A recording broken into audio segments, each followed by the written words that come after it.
India में ही हो रहे हैं। ऐसे बाकी देशों के पास जमीन नहीं है मैच खेलने को। हाँ हैं।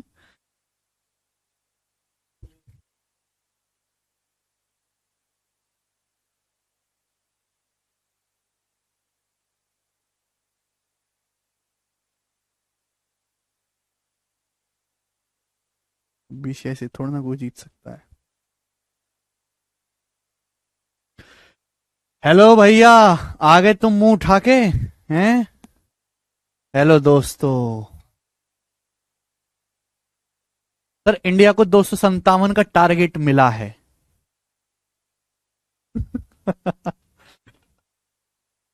अरे इंडिया तो 257 रन 40 ओवर में जाते जाते बना लेगी, देखना, चिंता मत करो आप। लोकेश कहने सब प्लीज बेसिक से बताओ भाई। लोकेश अभी तो कुछ बताना भी शुरू नहीं किया है।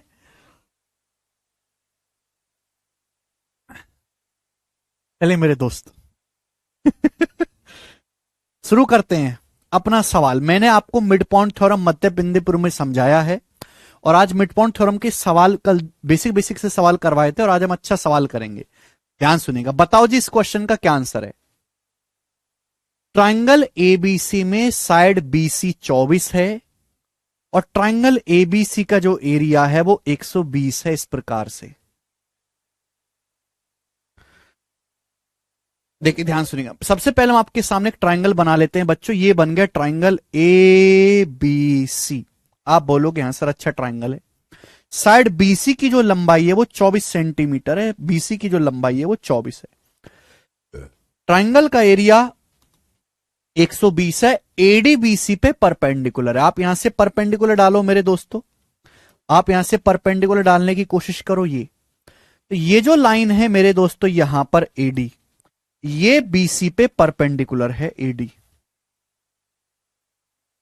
ठीक है, तो मैं आपसे बच्चों पहले ये पूछना चाहूंगा कि एडी की लंबाई बताओ क्या होगी। एडी कितना होगा? आप जानते हैं किसी भी ट्राइंगल का एरिया होता है 1/2 आधार गुणा ऊंचाई। अब आधार बीसी 24 है, बेस बीसी के ऊपर हाइट कितनी है एडी, और एरिया आपको क्या दिया 120। तो एडी क्या आ जाएगा 10 नहीं आ जाएगा? 24 पंजे 120, 5 दूनी 10। वैसे भी इन दोनों की गुणा करके 240 होना चाहिए, तब 240 का आधा करेंगे तब 120 आएगा। यानी कि एडी की लेंथ आ गई 10। एडी की जो लेंथ है मेरे दोस्तों कितनी आएगी 10 सेंटीमीटर। अब देखिए सवाल में पूछा क्या, वो देखो, बोला है तब बीडी के मिड पॉइंट और एसी के मिड पॉइंट की दूरी बताओ। बीडी का मिड पॉइंट, सपोज ये जो है बीडी का मिड पॉइंट है एम, बीडी का मिड पॉइंट है एम, और एसी का मिड पॉइंट, एसी का मिड पॉइंट है सपोज ये एन, ये एसी का मध्य बिंदु है एन। आपसे इनके बीच की दूरी पूछिए, ये आपसे पूछे, बताओ। बीडी का मिड पॉइंट और एसी के मिड पॉइंट के बीच की दूरी आपसे पूछी है। जवाब देंगे बच्चों इस सवाल का क्या आंसर है, फटाफट करो स्टूडेंट। इस सवाल का क्या आंसर आएगा हम आपसे खुद जानना चाहते हैं। What will be the answer of this question will come. बनाएं, बनाइए। तिहरे बता रहे हैं बच्चों आंसर।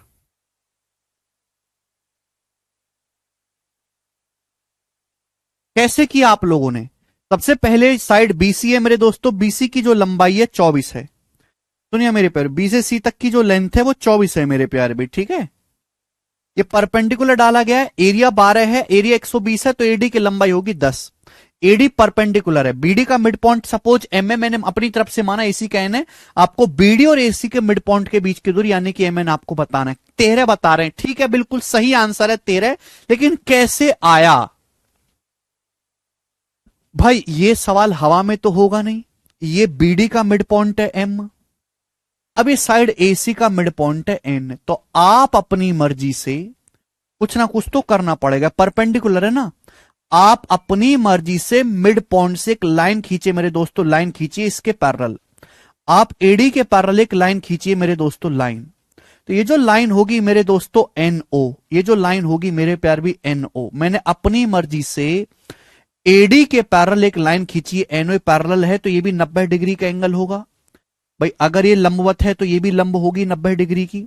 अब आप जानते हैं अगर एडी 10 है तो एनओ आधा हो जाएगा 5। बताओ 5 हो जाएगा कि नहीं हो जाएगा? आप बोलोगे हाँ जी सर बिल्कुल सही 5 हो जाएगा।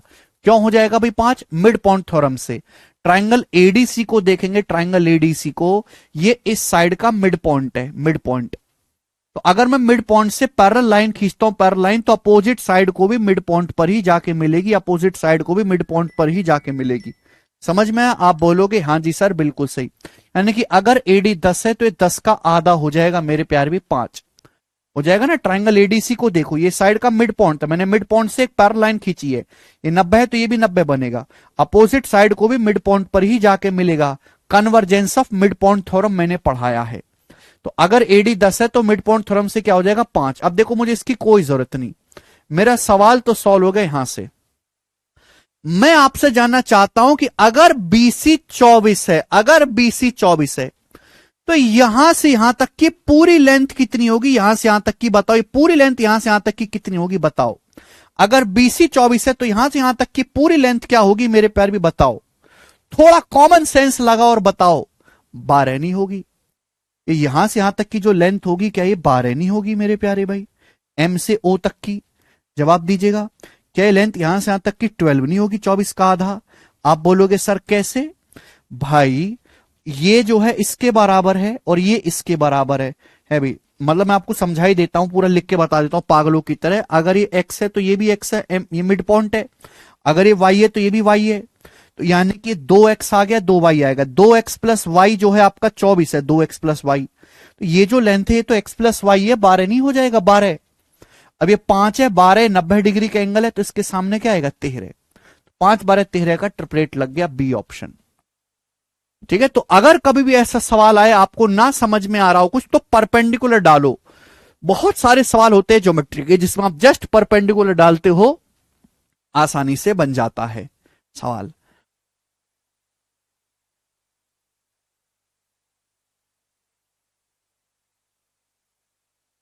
ठीक है जी,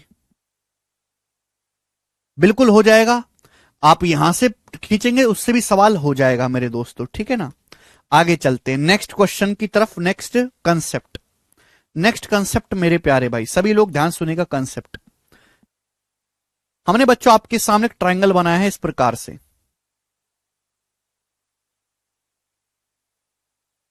हमने बच्चों आपके सामने स्टूडेंट एक ट्रायंगल बनाया इस प्रकार से, A B C, triangle A B C. ठीक है ना भाई? सब लोग अपनी कॉपी में हेडिंग डालेंगे मीडियल ट्रायंगल, मीडियल ट्रायंगल। अब मीडियल ट्रायंगल क्या होता है ध्यान से सुनिएगा मेरे दोस्तों। मीडियल ट्रायंगल बहुत सिंपल सा कंसेप्ट है, प्यार से सुनिएगा। जब तक मैं पूरी बात ना बता दूं कुछ मत कहिएगा। ये ट्रायंगल एबीसी है। मैं कहता हूं कि साइड ए बी का मिड पॉइंट है डी, साइड ए बी का मिड पॉइंट डी है और साइड ए सी का जो मध्य बिंदु है वो ई है। साइड ए सी का जो मिड पॉइंट है वो ई है। अगर बच्चों में डी से ई को मिलाऊंगा, डी से ई को, तो आप मुझे बताओ कि डीई की जो लंबाई होगी, डीई की जो लंबाई होगी वो क्या होगी? तो आप कहोगे सर मिड पॉइंट थ्योरम से डीई की जो लंबाई होगी बीसी का आधा होगी। ये बात क्लियर है? आप बोलोगे हाँ सर क्लियर है। और मैं आपसे कहूं कि ट्राइंगल एडीई का जो एरिया है, ट्राइंगल एडीई का एरिया, ट्राइंगल एडीई का एरिया वो पूरे बड़े ट्राइंगल एबीसी के एरिया का 1/4 होगा। 1/4 of area of triangle ABC, 1/4 of area of triangle ABC. Triangle ADE का जो क्षेत्रफल है अभी, और पूरे बड़े ट्राइंगल एबीसी के एरिया का जो रेशियो होगा, पूरे बड़े ट्राइंगल एबीसी के एरिया का रेशियो वो 1:4 होगा। यहां तक कोई समस्या? आप बोलोगे नहीं सर कोई दिक्कत नहीं है। समझ में आई बच्चों बात? आप बोलोगे हाँ जी सर समझ में आई है, कोई परेशानी नहीं। मैंने आपको पढ़ा चुका है ऑलरेडी मिड पॉइंट थ्योरम में। छोटे बड़े ट्राइंगल सिमिलर हैं, करस्पॉन्डिंग लेंथ का रेशियो है 1:2, एरिया का रेशियो क्या आएगा 1:4। यानी कि अगर पूरे ट्राइंगल का एरिया 4 यूनिट है, पूरे ट्राइंगल का एरिया अगर 4 यूनिट है, 4 यूनिट, तो ट्राइंगल एडीई का जो एरिया होगा, ट्राइंगल एडीई का एरिया वो कितना होगा, 1 यूनिट होगा। इस ट्राइंगल का एरिया 1 यूनिट होगा। और नीचे का क्या बचेगा एरिया, 3 यूनिट बचेगा। तो पूरे ट्राइंगल एबीसी का एरिया अगर 4 है तो एडीई का एरिया 1 होगा। बिल्कुल इसी तरीके से मेरे प्यारे भाई, अगर साइड बीसी का मिड पॉइंट एफ है, अगर साइड बीसी का मध्य बिंदु एफ है बीसी का, तो अगर मैं डी से एफ को मिलाता हूं मेरे प्यारे भाई, तो ये जो ट्राइंगल बनेगा बीडीएफ, इसका जो एरिया होगा वो पूरे ट्राइंगल का 1/4 होगा। अगर आपके पास कोई भी ट्राइंगल है, आप इसमें दो साइड के मध्य बिंदु को, दो साइड के मिड पॉइंट को मिलाते हो, तो जो ट्राइंगल बनता है छोटा, वो पूरे ट्राइंगल का 1/4 होगा कि नहीं होगा। अगर पूरे ट्राइंगल का एरिया 4 है तो इस ट्राइंगल का एरिया क्या होगा, 1 होगा, 1। यानी कि इस ट्राइंगल का एरिया भी 1 यूनिट होगा। मैंने आपको पढ़ा दिया ऑलरेडी 1 होगा कि नहीं होगा। आप बोलोगे हाँ जी सर। और डीएफ की जो लंबाई होगी वो क्या होगी, ये डी से एफ तक डीएफ की जो लंबाई होगी वो क्या होगी, मिड पॉइंट थ्योरम से डीएफ की जो लंबाई होगी वो एसी का आधा होगी, AC/2। समझ में आया। आप बोलोगे हाँ सर, पढ़ा दिया ऑलरेडी, आधे घंटे पढ़ाइए थ्योरी कचरा। अब अगर मैं ई से एफ को मिला देता हूं, ई से एफ को, दो साइड के मिड पॉइंट, ये ई जो है साइड ईसी का मिड पॉइंट है, साइड बीसी का मिड पॉइंट है, मैंने ई से एफ को मिला दिया। तो भाई ये जो साइड बनेगी मिड पॉइंट थ्योरम से ईएफ, मिड पॉइंट थ्योरम से जो ईएफ होगा वो क्या होगा मेरे दोस्तों, मिड पॉइंट थ्योरम से दो साइड के मिड पॉइंट को मिलाया, तीसरी साइड का आधा AB/2 होगा मिड पॉइंट थ्योरम से। आप बोलोगे हाँ जी सर। मैंने आपको बताया कि अगर कोई ट्राइंगल है, दो साइड के मिड पॉइंट को मिलाते हैं, तो बड़े ट्राइंगल का एरिया अगर 4 है तो छोटे ट्राइंगल का एरिया 1 होगा। इसका भी एरिया 1 होगा कि नहीं होगा। अगर पूरे बड़े ट्राइंगल का एरिया 4 है तो इसका एरिया भी 1 होगा कि नहीं 1। अब आप मुझे बताओ, अगर पूरे बड़े ट्राइंगल का एरिया 4 है तो इसका एरिया भी 1 यूनिट है, इसका भी 1 यूनिट है, इसका भी 1 यूनिट है, तो बताओ इसका एरिया क्या बचा, इसका एरिया क्या बचा मेरे प्यारे भाई, बताओ क्या बचा इसका एरिया। और दूसरी बात मैं आपसे खुद ही पूछूंगा कि ट्राइंगल डीईएफ और ट्राइंगल एबीसी के एरिया का रेशियो क्या होगा मेरे दोस्तों, बताइएगा जल्दी से बताओ। अगर पूरे ट्राइंगल का एरिया मैंने 4 माना, इसका भी 1 है, इसका भी 1 है, इसका भी 1 है, 1 1 1 3 हो गया, तो इसका एरिया बचा 1। यानी कि मेरे दोस्तों ट्राइंगल डीईएफ का जो एरिया है वो 1 यूनिट है, पूरे ट्राइंगल एबीसी का एरिया है 4। इसी ट्राइंगल डीएफ को हम बोलते हैं मीडियल ट्राइंगल। क्या बोलते हैं मेरे दोस्तों, मीडियल ट्राइंगल बोलते हैं, मीडियल ट्राइंगल। तो मीडियल ट्राइंगल, समझ में आया, किसी त्रिभुज की तीनों भुजाओं के मिड पॉइंट को मिलाने से, किसी त्रिभुज की तीनों भुजाओं के मध्य बिंदुओं को मिलाने से जो ट्राइंगल बनता है उसे उस ट्राइंगल का मीडियल ट्राइंगल कहते हैं। जैसे आपके पास एक ट्राइंगल एबीसी है, इसकी तीनों साइड के मिड पॉइंट को हमने मिलाया, तो जो ट्राइंगल बना है डीईएफ, ये जो त्रिभुज डीईएफ है ये ट्राइंगल एबीसी का मीडियल ट्राइंगल है। और इसका जो एरिया होगा, इसका जो एरिया होगा वो ओरिजिनल ट्राइंगल के एरिया का 1/4 होगा। मीडियल ट्राइंगल का एरिया ओरिजिनल ट्राइंगल का 1/4 होगा। अगर हम बात करें पेरीमीटर यानी कि परिमाप की, परिमाप होता है तीनों भुजाओं का योग, तो ट्राइंगल डीईएफ का जो पेरीमीटर होगा, ट्राइंगल डीईएफ का जो पेरीमीटर होगा मेरे प्यारे, पेरीमीटर क्या होता है, तीनों भुजाओं का योग।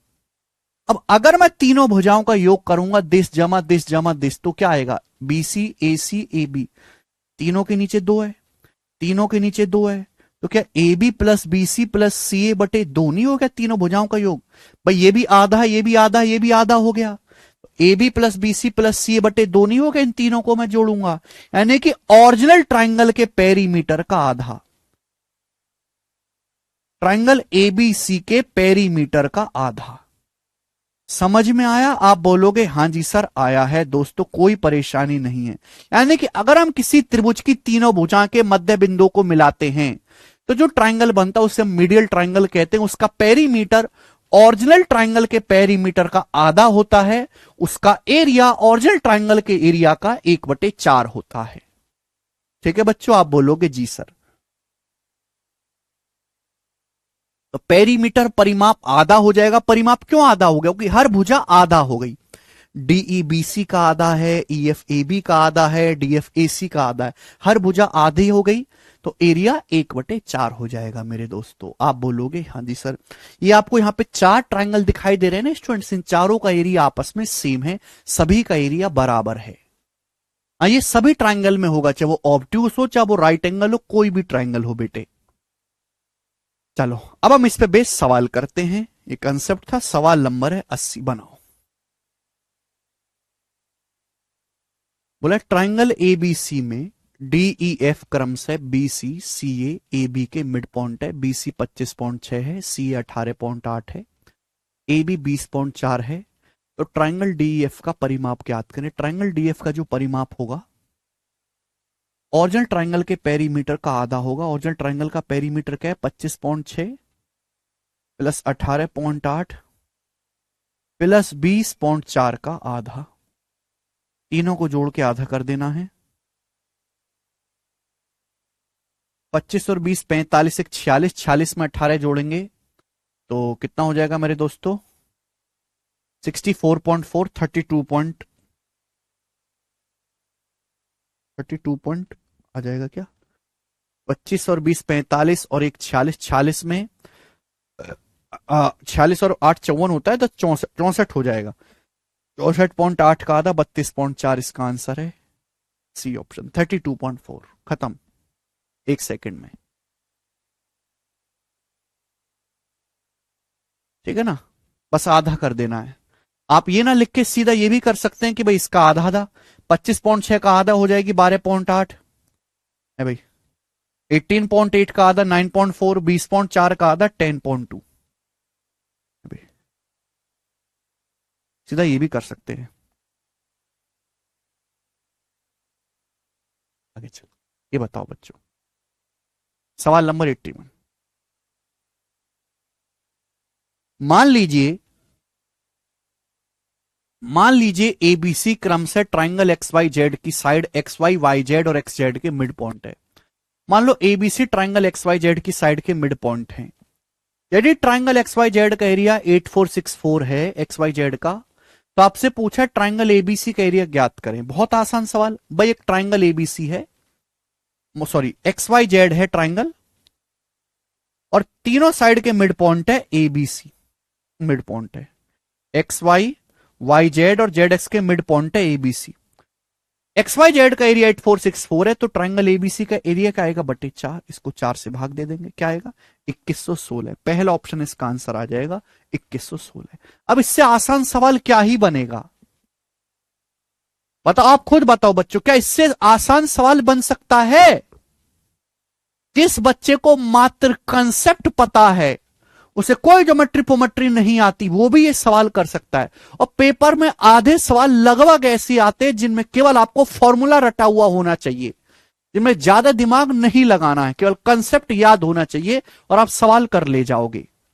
हर सवाल ऐसा नहीं होगा, जैसे कि हमने आपको ये वाला क्वेश्चन पढ़ा है, इसमें आपको कंसेप्ट रटे होने से काम नहीं चलेगा, इसमें आपको और एक्स्ट्रा दिमाग लगाना पड़ेगा। लेकिन देखो, इन दोनों सवालों में तो कोई दिमाग नहीं लगाना, ऐसे सवाल पेपर में आते हैं।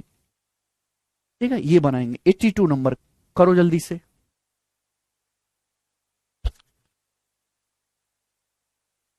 और मैं हर अलग अलग एग्जाम के क्वेश्चन करवाता हूं जिससे कि आपका ओवरऑल डेवलपमेंट हो। सीडीएस के पेपर का सवाल है 2023 का, बनाओ। एबीसी एक त्रिभुज है जिसकी भुजाएं AB 41 है, BC 28 है, CA 15 है।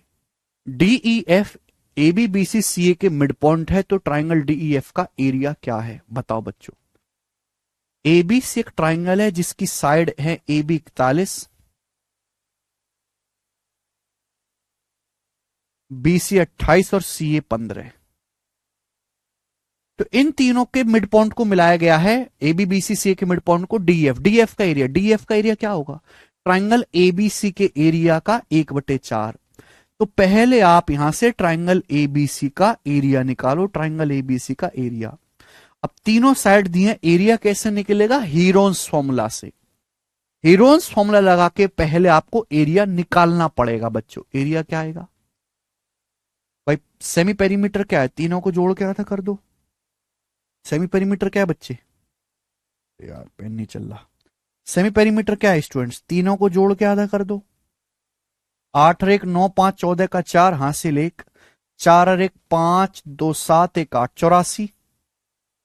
अभी 84/2 42, सेमी पेरीमीटर आ गया 42। एरिया क्या होता है, root S, S minus A, S minus B, S minus C, 42। 42 minus 41 1, 42 minus 28 14, और 42 माइनस 15 कितना आ जाएगा मेरे दोस्तों, 27। ये आ गया। अब देखो 42 का मतलब होता है 14 तिया 42। अगर मैं 42 को ये लिख लू ना 14 तिया 42, तो मेरा काम आसान हो जाएगा। 14 गुणा 3 ये लिख लूं अगर मैं, को 14 गुणा 14 का अंडर रूट 14 आ जाएगा। अब 27 ते 81 का अंडर रूट 9 आ जाएगा, तो 14 निम्मा आ गया। एरिया आएगा 14 निम्मा 126। 126 आ गया ट्राइंगल का एरिया एबीसी का। तो ट्राइंगल डीएफ का एरिया आएगा बटे 4, 126 को 4 से भाग देंगे, क्या आएगा मेरे दोस्तों, 31.5। सी ऑप्शन 31.5 इसका आंसर है।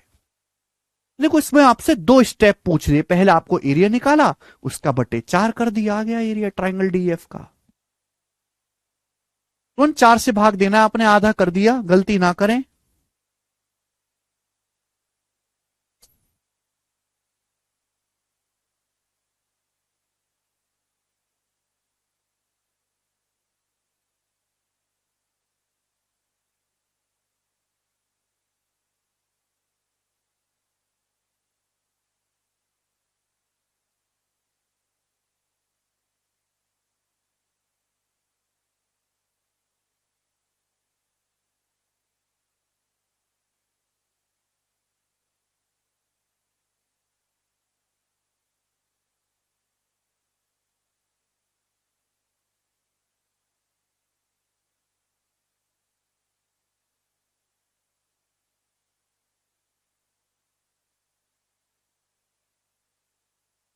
ठीक है भाई, आगे चलेंगे बताएंगे। 2 सवाल और हैं फिर चैप्टर ओवर। 83 नंबर क्वेश्चन करिए, 2 सवाल और हैं। नेक्स्ट सवाल नंबर है 83, आपके सामने, जवाब दीजिएगा, कौन करेगा। आंचल सवाल पढ़ो, सवाल में, सवाल से पहचानोगे। पागल हो गई है बिल्कुल। 4 कैसे डिवाइड किए, अब तुम लोगों की बुद्धि सड़ चुकी है क्या, है आटा नहीं खा रहे तुम लोग। ये कंसेप्ट नहीं बताया कि किसी ट्राइंगल एबीसी के तीनों भुजाओं के मिड पॉइंट को मिलाएंगे तो जो ट्राइंगल बनेगा उसका एरिया ओरिजिनल ट्राइंगल के एरिया का 1/4 होगा। हद होती है। देखो बुद्धि सड़ चुकी है, सड़ चुकी है इन लोगों की बुद्धि, है गोबर एकदम। हर बात पे चित्र बनाओगे तो पेपर में चित्र बनाते रह जाओगे, पूरा पेपर नहीं कर क्या होगा रे, ट्राइंगल एबीसी है राक्षसो, एबीसी है। साइड AB का मध्य बिंदु D है, बोला है BC का मिड पॉइंट E है, BC का AC का मिड पॉइंट F है। इस ट्राइंगल का एरिया पूछा है, AB का मिड पॉइंट D है, BC का E है, AC का F है, तो ये DEF मीडियल ट्राइंगल बनाना। इसका एरिया क्या आएगा, ओरिजिनल ट्राइंगल का 1/4। ओरिजिनल ट्राइंगल एबीसी की साइड दी हुई है, उसका एरिया निकालो और 4 से भाग दे दो मजदूरों की तरह। ऐसे सवालों में डाउट पूछने का हक नहीं है। कोई मुश्किल चीज चल रही हो, कोई कठिन हो, कोई लॉजिक चल रहा हो तो बात ठीक भी है। ऐसे डाउट पूछोगे तो नहीं होगा भैया, जिसमें सीधा थ्योरम है और थ्योरम को बालकों की तरह लगा के उत्तर निकाल लेना है, कोई लॉजिक नहीं। ऐसे तो आप 9वीं क्लास के बच्चे की बराबरी भी नहीं कर पा रहे। शर्म नहीं आती कभी आपको।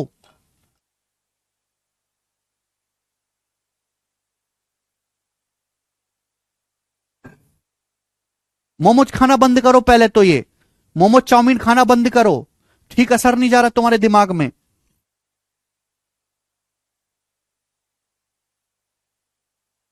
चलिए 2 क्वेश्चन मैं आपको करवाऊंगा, दोनों क्वेश्चन बहुत खतरनाक हैं। सवाल नंबर 83 जो है ये सीडीएस 2019 के पेपर में आया है, ठीक है ना। वैसे तो बहुत सारे टीचर इस सवाल को सिमिलरिटी से बताते हैं, पर मेरे पास एक सॉलिड तरीका है जिससे मैं सवाल को 1 सेकंड में करना सिखाऊंगा पैरेलल लाइन के कंसेप्ट से। मैंने आपको पैरेलल लाइन पढ़ा दिया है और उनके कंसेप्ट भी सिखाए हैं। On a plane area there are 2 vertical tower separated by 100 feet apart. The shorter tower is 40 feet tall. देखो, आपके पास 2 टावर हैं, दोनों टावर 100 फीट की दूरी पर हैं। छोटा टावर 40 फीट लंबा है। तो ऐसे कर लेते हैं मेरे दोस्तों, आगे पढ़ो पहले। A pole of length 6 feet stand on the line joining the base of 2 tower. दोनों टावर के बेस को मिलाने वाली लाइन पर एक खंबा खड़ा है 6 फीट लंबा। सो दैट, खंबा इस प्रकार से, लाइन बड़ी इंपॉर्टेंट है, so that tip of tower, tower की जो टिप है और पोल की जो टिप है वो सेम ही लाइन में है। अब केवल यहां तक पढ़ो मेरे प्यारे भाई, ध्यान से सुनेगा, सभी लोग ध्यान से सुनेगा। ये एक सीधी रेखा है। अब 2 टावर हैं, बच्चों सुनिएगा ध्यान से, 2 टावर हैं, एक बड़ा है एक छोटा है। इस सवाल में साफ साफ कहा गया कि 2 टावर हैं, एक बड़ा है और एक थोड़ा छोटा है। इस प्रकार से 2 टावर है। ठीक है बच्चों, आप बोलोगे हाँ जी सर, एक बड़ा है और एक छोटा है। Yes sir, no? ठीक है ना। ये दोनों टावर एक दूसरे से 100 फीट की दूरी पर है। दोनों टावर एक दूसरे से कितनी दूरी पर है? 100 फीट की दूरी पर है। छोटे टावर की जो लंबाई है वो 40 फीट है। तो बड़े टावर की लंबाई तो इसी से ज्यादा होगी ना, है ना। छोटे टावर 40 फीट लंबा है, तो जो बड़ा टावर है वो 40 फीट से ज्यादा लंबा होगा, इसलिए मैंने बड़ा बनाया। तो दोनों टावर एक दूसरे से कितनी दूरी पर है? यहां से यहां तक की जो दूरी है ये 100 फीट है। अब दोनों टावर के आधारों को मिलाने वाली लाइन पर, दोनों टावर के आधारों को मिलाने वाली लाइन है, इस लाइन पर एक खंबा खड़ा है। क्या खड़ा है मेरे दोस्तों? इस लाइन पर एक खंबा है 6 फीट लंबा। इस प्रकार से खड़ा है कि दोनों टावर की नोक, दोनों टावर की नोक और पोल की नोक एक ही लाइन पर हैं। दोनों टावर की नोक और पोल की नोक एक ही लाइन पर है। अब कुछ बच्चे क्या करेंगे, ध्यान सुनेगा। अगर आपने टावर को यहां खड़ा कर दिया, 6 फीट का टावर है, तो क्या इन तीनों के नोक एक लाइन पर कभी आ पाएंगे? कभी नहीं आ पाएंगे। तो आप मुझे बताओ फिर ये जो पोल है, ये जो खंबा है, कहां होगा? सवाल में बताया नहीं कि आपको खुद से सोचना पड़ेगा कि खंबे को इस तरीके से बनाना है, और खंबा केवल 6 फीट का है, 6 फीट का खंबा। तो खंबा मेरे दोस्तों यहां पर होगा कि तीनों के, केवल 6 फीट ऊंचा खंबा है कि तीनों के जो पोल हैं, तीनों की जो टिप है, तीनों की जो नोक है, तीनों की जो नोक है, ये एक सीधी रेखा में आए। तो भाई सीधी रेखा में तभी आ पाएंगी मेरे दोस्तों, इस प्रकार से। आई कि नहीं आई? तो आपको कॉमन सेंस से सोचना पड़ेगा कि भैया जो हमारा 6 फीट का खंबा इन दोनों के बीच में नहीं होगा, यहां आगे की तरफ होगा, तभी इन तीनों के जो नोक हैं वो एक लाइन में आ पाएंगे। ऐसा सवाल में कहीं दिया नहीं है कि इसको आगे बनाना, आपको खुद कॉमन सेंस से सोचना पड़ेगा। ये होते हैं वो सवाल जिनमें केवल फॉर्मूला रट के आप काम नहीं चला सकते, आपको लॉजिक लगाना पड़ेगा। ठीक है भाई। आपसे क्या बोला है? आपसे बोला है छोटे टावर से खंबे की दूरी 75 फीट है। तो ये छोटा टावर है 40 फीट का, इस छोटे टावर से खंबे की, यानी कि ये वाली जो दूरी है, ये दूरी यहां से यहां तक की, ये 75 फीट है, 75 फीट है। FT का मतलब फिट होता है मेरे दोस्तों। आपसे पूछा लंबे टावर की ऊंचाई, ये आपसे पूछा लंबे टावर की ऊंचाई। आपको ये दिया कि ये 6 फीट है मेरे दोस्तों, आपको दिया ये 40 फीट है। आपसे पूछा इस लंबे टावर की हाइट बताओ, करो। कैसे करेंगे? ये सवाल है, पहले तो चित्र बनाना है, उसके बाद सॉल्व करना है। सवाल के अनुसार ये तीनों जो लाइन है मेरे प्यारे भाई, ये एक दूसरे के समांतर हो जाएंगी। क्योंकि ये बिल्कुल खंबे हैं, सीधे खड़े होंगे, सीधे। हमारा एक यूट्यूब चैनल है मैथ्स कंसेप्ट किंग, जिसपे मैं कंसेप्ट की वीडियो डालता रहता हूं। कितने लोगों को पता है इस चैनल के बारे में? मैथ्स कंसेप्ट किंग बहुत ही जो है पॉपुलर यूट्यूब चैनल है, पढ़ने वाले स्टूडेंट्स के बीच में डेली कंसेप्ट बताता हूं। उस चैनल पे इस कंसेप्ट की एक सेपरेट वीडियो भी बना रखी है मैंने, 15-20 मिनट की। तो सब बच्चे इस चैनल को जरूर सब्सक्राइब कर लो यूट्यूब पे, मैथ्स कंसेप्ट किंग। खाली समय जो होता है उसमें रील देखने के बजाय उल्टी सीधे अगर आप हमारी वीडियोस को देखते रहोगे तो आपका एंटरटेनमेंट भी होगा और पढ़ाई भी हो जाएगी साथ साथ। बताओ, बताइए मेरे प्यारे भाई, ये तीनों लाइन एक दूसरे के पैरेलल हैं, ठीक है ना, तीनों ही लाइन। अब देखो, बहुत सारे टीचर्स जो करवाते हैं इस सवाल को, जो मैं करवाऊंगा वो टेक्निक आपको कहीं नहीं मिलेगी, गारंटी है। जो मैं टेक्निक करवाऊंगा कहीं नहीं मिलेगी। वो इसको आगे बढ़ाते हैं, आगे बढ़ा के ट्राइंगल पूरा हो जाएगा और सिमिलरिटी लगाते हैं, तीन तीन राइट एंगल बनेंगे, सिमिलरिटी लगाते हैं, नो डाउट आंसर आएगा, पर टाइम ज्यादा लगेगा। क्या लगेगा? टाइम ज्यादा लगेगा। भाई मैंने आपको पैरेलल लाइन का कंसेप्ट पढ़ा है, पैरेलल लाइन का कंसेप्ट। अब बताओ, ये 100 फीट है, 75 फीट है, रेशियो कितना है? तो 25 चौका 100, 25 तिया 75, 25 चौका 100, 25 तिया 75, 4:3 का रेशियो है। आप बोलोगे हाँ सर, 25 चौका 100, 25 तिया 75, 4:3 का रेशियो है। मैंने आपको पैरेलल लाइन में समझाया था, आखिरी कंसेप्ट अगर आपको याद हो, कि जैसे जैसे हम राइट साइड से लेफ्ट साइड की तरफ बढ़ते हैं, लेंथ बढ़ती जा रही है, लेंथ बढ़ती जा रही है, तीनों लाइन पैरेलल हैं। जैसे जैसे हम लेफ्ट साइड से राइट साइड से लेफ्ट की तरफ बढ़ रहे हैं, लेंथ बढ़ती जा रही है, लेंथ बढ़ती जा रही है। आप बोलोगे हाँ जी सर। इसकी लंबाई मेरे दोस्तों 6 फीट है और इसकी जो लंबाई है बच्चों 40 फीट है। इसकी लंबाई कितनी है मेरे प्यारे भाई? 40 फीट है। यहां से यहां तक आप कितने कदम चले हो? 3 और 4 टोटल 7 कदम चले हो। एग्जैक्ट वैल्यू की जरूरत नहीं है, रेशियो से ही काम चल जाएगा। 7 कदम आप चले हो, ध्यान सुनेगा मेरे दोस्तों, याद आ जाएगा। आप यहां से यहां तक आए, लंबाई कितनी बढ़ी? 34 फीट। 6 से 40, लंबाई कितनी बढ़ी आपकी? 34 फीट। 3 कदम चलने पर लंबाई 34 फीट बढ़ी है, 3 कदम चलने पर। तो आप मुझे बताओ कि 4 कदम चलने पर लंबाई कितनी बढ़ जाएगी? 3 कदम चलने पर आपकी लंबाई 34 फीट बढ़ गई है, तो 4 कदम चलने पर लंबाई कितनी बढ़ जाएगी? 3 कदम में 34 फीट बढ़ी है, तो 1 कदम में बढ़ेगी 34/3। तो 4 कदम में कितनी बढ़ेगी? Multiply by 4।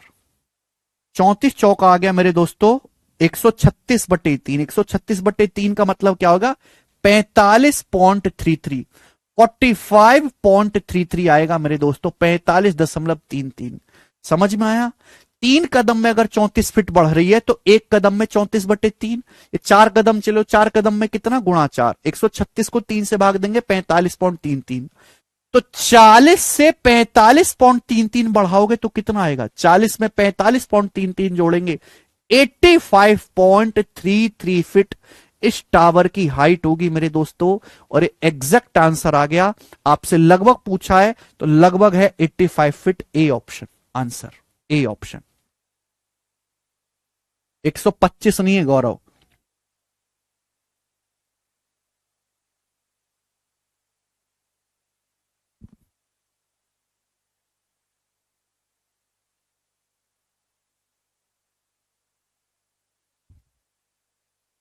याद आया किसी को? हमने पैरेलल लाइन में कंसेप्ट आपको सिखाया था, और ये ऐसा तरीका है जो मात्र आपका आंसर 1 सेकंड में निकाल के देगा, 1 सेकंड में।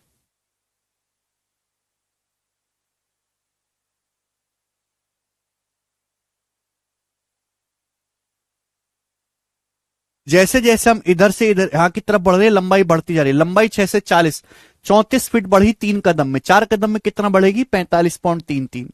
40 में 45.33 जोड़ेंगे, 85.33 फीट। खत्म, आगे चलेंगे। नेक्स्ट और लास्ट क्वेश्चन आपके सामने, सवाल नंबर 84। आप कहोगे सर ये क्या सवाल है, इतने टफ सवाल क्यों करवाते हो? सवाल है CHSL 2023 प्री का, ये वाला। ये सेम सवाल 4 शिफ्ट में आया है। ये सेम क्वेश्चन सेम डाटा के साथ 4 शिफ्ट में आया था। 39 शिफ्ट बनी थी CHSL में, 39 शिफ्ट में से 4 शिफ्ट में ये वाला सवाल आया था। बस चेंज किया था कि हर सवाल में अलग अलग चीजें पूछी गई थी, अलग अलग चीजें। तो 4 शिफ्टों में सवाल आया है ये वाला, और चारों शिफ्टों में सब सेम डाटा था, सेम लैंग्वेज थी, बस अलग अलग चीजें पूछी गई थी। तो कराना बनता है। सेम कंसेप्ट पे बेस्ड सवाल है। 90% बालक जो है इस क्वेश्चन को नहीं कर पाए होंगे, और जो हमसे पढ़ के गए थे जीरो टू हीरो बैच में जो थे, मैं तो ये सवाल कई सालों से करवा रहा हूं, ये वाला सवाल, कि मुझे पता है कि बहुत अच्छा कंसेप्ट है। उनके लिए मजाक है, उन बालकों के लिए सवाल मजाक रहा होगा, और जो और कहीं से पढ़े हुए आप समझ लो उनका क्या हाल हुआ होगा। इतना लंबा सवाल देके उनके गुर्दे हिल गए होंगे, अंदर से हिल गए होंगे ना गुर्दे। पहली बात तो इतना लंबा सवाल, फिर चित्र बनाने में, फिर सॉल्व करने में, वो भी प्री में, मेंस में नहीं, प्री में। बिल्कुल लगा सकते हैं संभावी, बिल्कुल। अब चलो मेरे दोस्तों, सबसे पहले हम चित्र बनाते हैं। सुहास ए 3.5 मीटर टॉल ट्री, कॉमा लगा है, सुहास, और एक पेड़ है जो 3.15 मीटर टॉल है, और एक 11.25 मीटर टॉल बिल्डिंग है। Are position such that their feet on the ground are collinear. Okay भाई, देखिए तीन चीजें हैं। एक तो बिल्डिंग है 11.25 मीटर ऊंची, और एक है 3.15 मीटर लंबा ट्री, और एक है भाई हमारा सुहास, वो एक ही लाइन में है। उनके जो जो है पैर है वो ग्राउंड पर एक ही लाइन में है, ठीक है ना, जमीन पर उनके पैर एक ही लाइन पर हैं, तीनों लोगों के। The tree is located at a distance of 45 metre from the building. पेड़ जो है वो बिल्डिंग से 45 मीटर की दूरी पर है, पेड़ इमारत से 45 मीटर की दूरी पर स्थित है। द आइज फर्दर, इसके अलावा सुहास की आंखें पेड़ की चोटी और इमारत की चोटी एक ही पंक्ति में पड़ती हैं। सुहास भाई की आंखें पेड़ की चोटी और इमारत का टॉप तीनों एक ही लाइन में हैं। सुहास की आंखें जमीन से 1.8 मीटर की ऊंचाई पर है, यानी कि सुहास की हाइट हो गई है। सुहास की आंखें जमीन से कितनी ऊंचाई पर है? 1.8 मीटर की ऊंचाई पर है। तो पूछा है पेड़ सुहास से कितनी दूरी पर है। देखो सबसे ऊंचा कौन है? बिल्डिंग। तो भाई बिल्डिंग को बनाओ मेरे दोस्तों यहां पे। तुमसे अच्छा कौन है? बिल्डिंग, क्योंकि वो सबसे ऊंचा है मेरे प्यारे भाई, ठीक है ना। बिल्डिंग है हमारी 11.25 मीटर ऊंची मेरे प्यारे भाई। ऐसा मैं नहीं कह रहा, सवाल कह रहा है बिल्डिंग। अब एक पेड़ है मेरे दोस्तों, ये रहा पेड़। ये पेड़ कितना ऊंचा है? पेड़ है 3.15 मीटर ऊंचा पेड़ है, पेड़। अब ये सुहास है, सुहास कौन है भाई साहब? ये सुहास भाई हैं। अब मैंने ऐसे ही क्यों बनाया अभी समझ में आएगा। सुहास की जो आंखें वो जमीन से कितनी हैं? 1.8 मीटर की ऊंचाई पर हैं। ये बोला गया है कि सुहास की आंखें जमीन से 1.8 मीटर की ऊंचाई पर है। ये रहा मेरे दोस्तों, है ना, यानी कि सुहास की हाइट 1.8 मीटर है। अब बोला ये गया था सवाल में, इसलिए ऐसा बनाना पड़ा कि बिल्डिंग का टॉप, पेड़ का टॉप और सुभाष भाई की आंखें तीनों एक ही लाइन पर है। अगर तीनों एक ही लाइन पे तो चित्र ऐसी तो बनेगा। आप बोलोगे हां जी सर बिल्कुल सही, आपने एकदम चोखी बात करी से। देखो समझ में आई बात? आप बोलोगे हां जी सर बिल्कुल सेम कंसेप्ट है ना। अब देखो पिछले साल मैंने ये सवाल नहीं करवाया, तो इस साल पेपर में नहीं आया। पिछले साल तो मैंने ये सवाल नहीं करवाया था मेरे दोस्तों, ये तो इस साल नया आया है। मैं तो इस साल करवा रहा हूं। मैंने तो पिछले साल ये पढ़ाया था, पर मैंने बच्चे की सोच इतनी डेवलप कर दी थी कि जितने भी बालक मेरे चारों शिफ्टों में बैठे होंगे उन्होंने सबने सवाल कर दिया होगा बिल्कुल मक्खन की तरह। बाकी लोगों के गुर्दे हिल गए होंगे सवालों को, इस सवाल को करने में, क्योंकि पहले तो इतना लंबा सवाल प्री में पढ़ने की आदत नहीं है। मैं तो आदत डलवाता हूं भाई कि सवाल टफ भी आते हैं पेपर में, पर चित्र बनाना है फिर आगे सॉल्व करना है। ये इमारत है, पेड़ है, सुहास। अब आगे क्या बोला यहां पर कि पेड़ जो है बिल्डिंग से 45 मीटर की दूरी पर है। ये जो पेड़ है ये बिल्डिंग से 45 मीटर की दूरी पर है, दूरी 45 मीटर है। इमारत और पेड़ के बीच की दूरी 45 मीटर है। आपसे पूछा यह गया है at what distance from Suhas the tree is located. Suhas पेड़ से कितनी दूरी पर, आपसे दूरी पूछी गई है, ठीक है ना, समझ में आया। अब देखिए पेपर में जो सवाल आए थे 4 सवाल, कभी उसमें यह पूछ लिया था कि बताओ सुहास की हाइट क्या है, कभी आपसे दूरी पूछ ली थी, कभी बिल्डिंग की हाइट पूछ ली थी, कभी पेड़ की हाइट पूछ ली थी। ये सारे कभी चारों शिफ्टों में अलग अलग चीजें पूछी थी, सेम नहीं आया था। ठीक है भाई, अब बताओ कैसे होगा स्टूडेंट्स। हमको ये बात अच्छी तरीके से पता है कि जैसे जैसे आप इधर से लेफ्ट से राइट की तरफ जा रहे हो, लेंथ बढ़ती जा रही, घटती जा रही है। या फिर आप लेफ्ट से राइट से लेफ्ट की तरफ जा रहे हो, लेंथ बढ़ती जा रही है। हमको ये निकालना एग्जैक्ट, ये 45 मीटर है, ये कितना है। आप बताओ, आप यहां से यहां तक आए, लेंथ कितनी घटी मेरे दोस्तों, जवाब दीजिएगा, लेंथ कितनी घटी। 11 में से 3 घटाएंगे 8.1, 8.1 मीटर घटी। और इसके करस्पॉन्डिंग क्या दिया हुआ आपको, 45 मीटर दिया हुआ, 45 मीटर। जब आप यहां से यहां तक आए तो बताओ लेंथ कितनी घटी है, जवाब देंगे। तो 11 में से 8 गया 3, और ये 1.35, 1.35 के करस्पॉन्डिंग वैल्यू आपसे पूछी तो सवाल है। यहां से यहां तक आए, लेंथ कितनी घटी है, 8.1 मीटर, उससे करस्पॉन्डिंग क्या है 45। 3.15 से 1.8 कितना डिक्रीज हुआ, 1.35, 1.35 के करस्पॉन्डिंग क्या होगा मेरे दोस्तों, जवाब दो। 8.1 की वैल्यू 45 मीटर है, तो एक की वैल्यू क्या आएगी, एक की वैल्यू आएगी 45/8.1। आपसे एक यूनिट की वैल्यू आ गई, आपसे 1.35 की वैल्यू पूछी है, तो मल्टीप्लाई बाई 1.35 ये आएगा। अब यहां पे दशमलव से दशमलव काट देते हैं, 9 पंजे 45 और ये 90, 45 तिया 135, 45 दूनी 90, यानी कि 15/2, 5 तिया 15/2, और 15/2 आएगा 7.5 मीटर। तो 7.5 मीटर इस सवाल का आंसर है मेरे प्यारे भाई। 8.1 यूनिट की वैल्यू 45 है, तो 1.35 की वैल्यू पूछी है 7.5 मीटर। सी ऑप्शन आंसर है। अनंत जी कह रहे हैं प्री लायक सवाल है क्या। वैसे सवाल तो मेंस लायक ही है, बट अगर मैं एग्जामिनर होता तो सारे प्री के सवाल ऐसे ही डालता। अगर मैं एग्जामिनर होता तो बच्चों को हकीकत दिखाता कि क्या पेपर का लेवल होना चाहिए।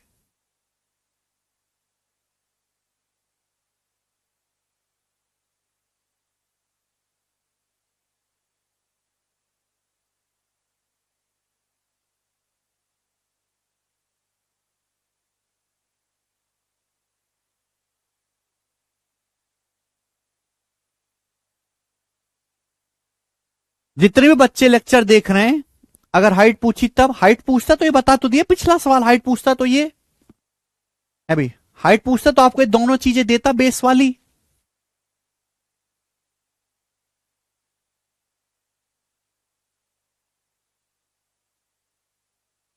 ठीक है ना सुमित।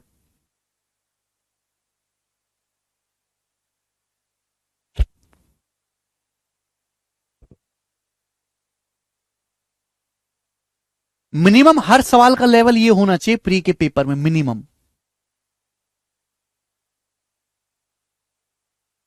ठीक है भाई। अब जैसे 39 शिफ्ट बनी प्री में, हर शिफ्ट में 25 सवाल है, तो टोटल हो गए 975 सवाल।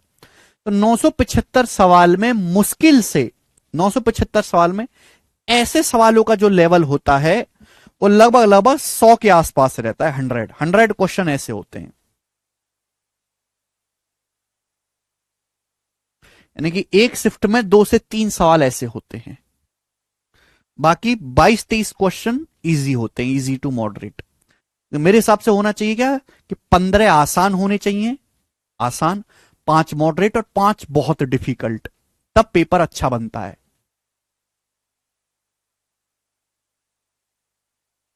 ठीक है जी। लेंथ ऐसे निकालेंगे ना, बताया तो सर निकाल के है भी, अगर ये इसकी पूछ लेता तो रिवर्स डायरेक्शन से सॉल्व करते। चलो बच्चों, तो मैंने आपको करवा दिया, मैंने चारों नहीं करवाए, मैंने तो एक ही शिफ्ट का सवाल करवाया आपको। ठीक है ना। चलिए हो गया क्वेश्चन सॉल्व, आगे चलते हैं अब। Next concept is sheet over. Geometry की 5वीं शीट ओवर, अब हमारी ज्योमेट्री की 6ठी शीट है। ज्योमेट्री की अब हमारी 6th सीट है, 6th सीट। ठीक है ना। छोटी सी शीट है, कोई बहुत ज्यादा मुश्किल नहीं, सब लोग अपनी कॉपी में हेडिंग डालेंगे, congruency of triangle.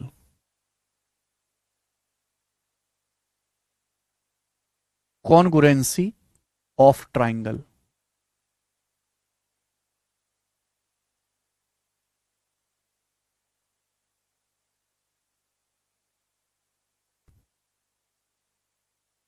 Congruency of triangle, Hindi वाले भाई लिखेंगे त्रिभुजों की सर्वांग समता।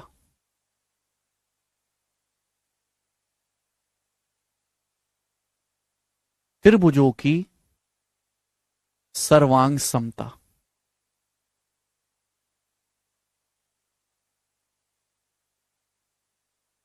ठीक है, सिमिलरिटी ही ज्यादा बड़ी शीट थी, बाकी सब छोटी छोटी शीट है। सीट में तो कुल सवाल ही 21 हैं, 21 सवालों की शीट है। अब देखिए मैं आपको कंसेप्ट बता देता हूं, सवाल हम कल करेंगे, फटाफट कंसेप्ट सुनेंगे सब लोग। नाम से क्लियर है, सर्व का मतलब सारे, अंग का मतलब अंग। अब त्रिभुजों के अंग क्या होते हैं, उनके कोण होते हैं, भुजाएं होती हैं, है ना, उनके समद्वि भाजक होते हैं, उनकी हाइट होती है, उनके माध्यिकाएं होती हैं, उनका एरिया होता है, पेरीमीटर होता है, त्रिभुजों के अंग हैं।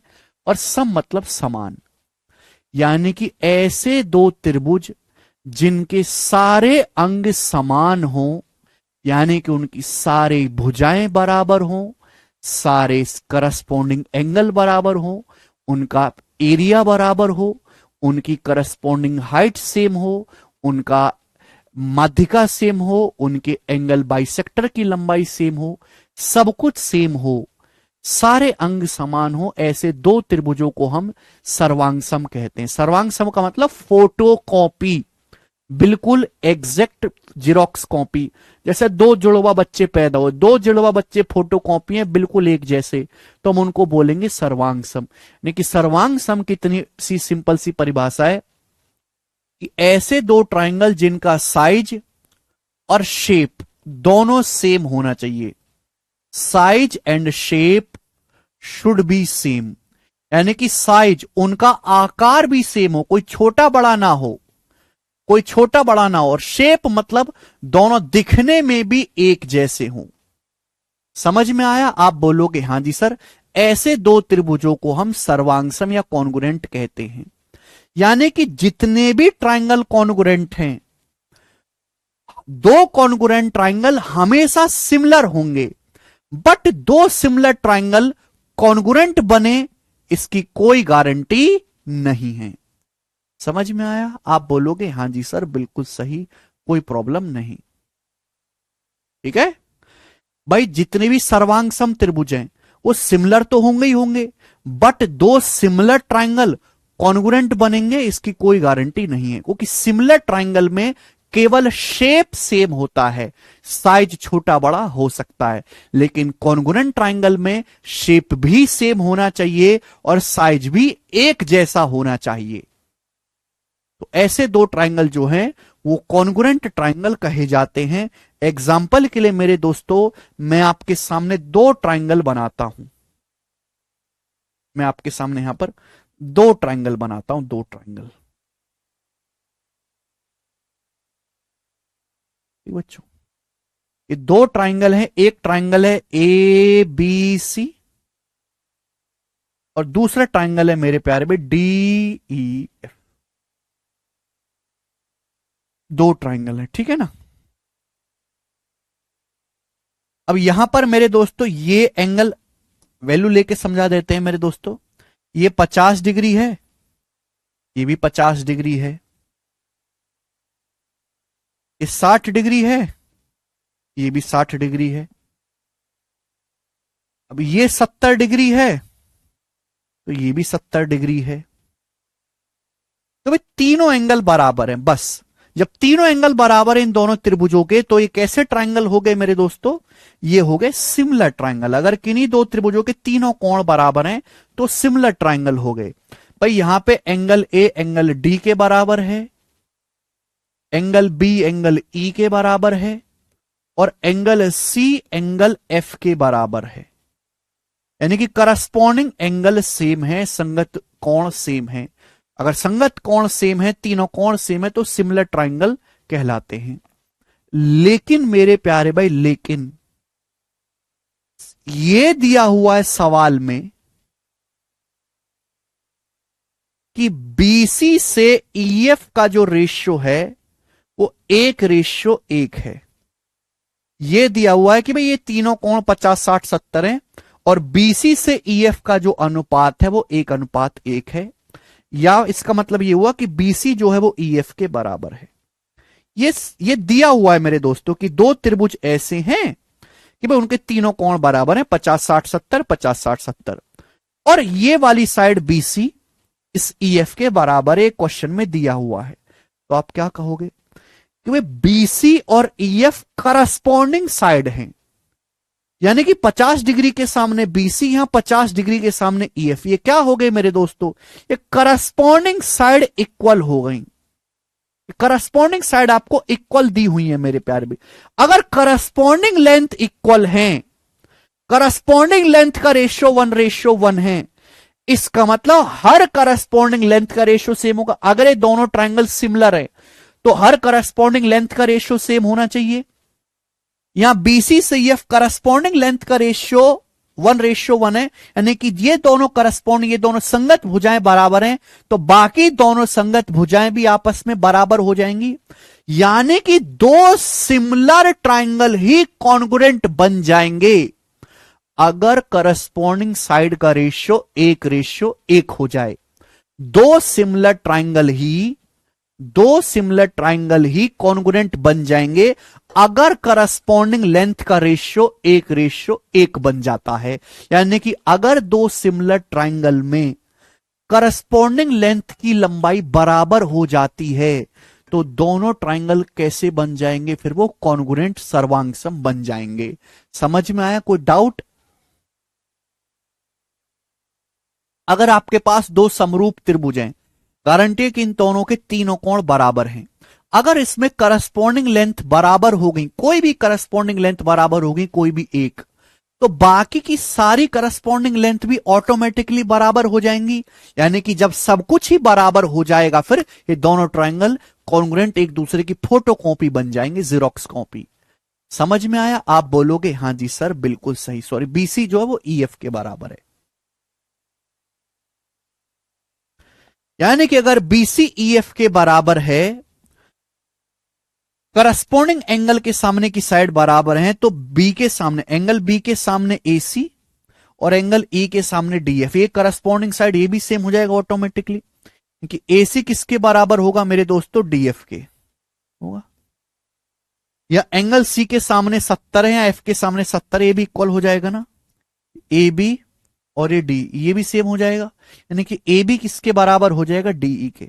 जब तीनों भुजाएं बराबर हो गई, तीनों कोण बराबर हो गए, तो ट्रायंगल एबीसी और ट्रायंगल डीएफ कैसे बन जाएंगे, कॉन्ग्रुएंट। और ये कॉन्ग्रुएंसी का साइन होता है। ये तो साइन है सिमिलरिटी का, भी सिमिलर तो है नहीं, ये कॉन्ग्रुएंस। तो भैया इस साइन के नीचे आपको ऐसे दो डंडे और खींच देने हैं, ये होता है सर्वांग सम का साइन। यानी कि यहां पर मेरे प्यारे भाई त्रिभुज एबीसी और ट्रायंगल डीईएफ, ये दोनों ट्रायंगल एक दूसरे के कॉन्ग्रुएंट हैं। तो इस बात को गणित की भाषा में ऐसे लिखा जाएगा, ट्रायंगल एबीसी और ट्रायंगल डीईएफ, और ये वाला जो निशान है ये सर्वांग समता का है। अगर ऐसा लगा हुआ है तो इसका मतलब आप तुरंत समझ जाइएगा कि ये तीनों कोण बराबर हैं, तीनों भुजाएं बराबर हैं, एरिया बराबर है, पेरीमीटर बराबर है। अगर आप इस ट्रायंगल को उठा के इसके ऊपर फिट करोगे तो परफेक्ट फिट हो जाएगा। अगर दो फिगर कॉन्ग्रुएंट है, अगर आप इसको उठाकर इसके ऊपर रखोगे तो बिल्कुल परफेक्ट फिट होगा, कि जैसा ये है बिल्कुल वैसा ही ये है। समझ में आया? शमशाद कह रहे सर इतना पानी क्यों पीते हैं, हलक सूख जाता है चिल्लाते चिल्लाते हैं। शमशाद तुम एक बार यहां पे खड़े होके, जिस स्तर के बालक हमारे देश में हैं, जिस स्तर के बालक मेरे पास पढ़ने आते हैं, बिल्कुल खत्म बुद्धि वाले, उनको जरा एक बात भी समझा के दिखा दो आप।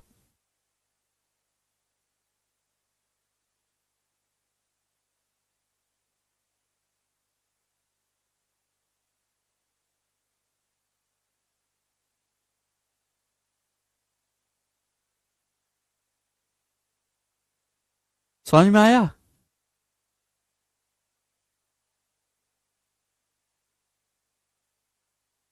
इन लोगों को मेरे पानी पीने से भी दिक्कत है। तुम लोग मुझे प्यासा मारना चाहते हो। तुम चाहते हो कि मैं ना खाऊं पीऊं, हैं ना फिल्म देखूं, ना परिवार के साथ रहूं, बस तुमको पढ़ाता रहूं, गुलामी करूं मैं तुम्हारी, कि आपने एक बैच ले लिया है, अब जैसे आप चाहो मैं वही करूं। ये सब चाहते हो तुम। मैं तुम्हारे झांसे में नहीं आऊंगा। कोई डिफरेंस नहीं नीतीश।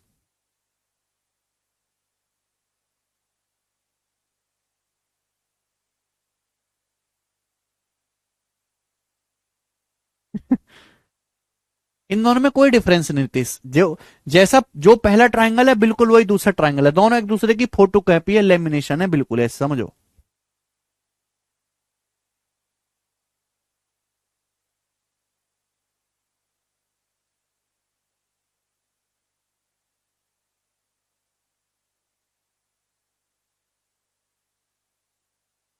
ठीक है भाई। तो दो ट्राइंगल कॉन्ग्रुएंट तब होंगे जब उनका साइज भी सेम हो, शेप भी सेम हो। तो कॉन्ग्रुएंट ट्राइंगल में तीनों कोण बराबर होते हैं और तीनों करस्पॉन्डिंग साइड बराबर होती हैं, एरिया भी बराबर होते हैं। जबकि सिमिलर ट्राइंगल में केवल करस्पॉन्डिंग एंगल संगत कोण बराबर होते हैं। सिमिलर ट्राइंगल साइज में छोटे बड़े होते हैं, वहां इक्वल नहीं होते मेरे दोस्तों, रेशियो सेम होता है, करस्पॉन्डिंग लेंथ इक्वल नहीं होती, करस्पॉन्डिंग लेंथ का रेशियो बराबर होता है। चलेगा। अब ध्यान से सुनिएगा मेरे प्यारे भाई। सब लोग अपनी कॉपी में हेडिंग डालेंगे condition of congruency. Condition of congruency.